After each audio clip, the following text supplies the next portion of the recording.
But the call of the end of this message this morning, Og ang panawagan ining mensahe karong buntaga. Jesus is coming soon. Sa dili madugay mo balik na si Ginoong Hesus. Please be bold. Kinahanglan kita magbaton sa kaisog. Make the difference. Himuha ang kalainan. Because if you are not taking anyone to heaven, Kay kung wa kay mada paingon sa langit bisag usa lang, it's because you are not going there. tungod kay ikaw wa manggod mo adto para nila. Jesus is coming. Be bold. Sa dili na mo ba madugay mo balik si Jesus, pagbaton sa kaisog. Jesus is coming. Get involved. Pagbaton, pakiglambigit kay hapit na Ginoong balik. Jesus is coming.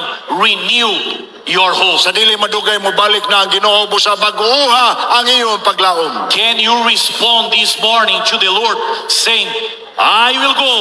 Makatubag ba mo sa Ginoo pinagis pagingon, muadto ako.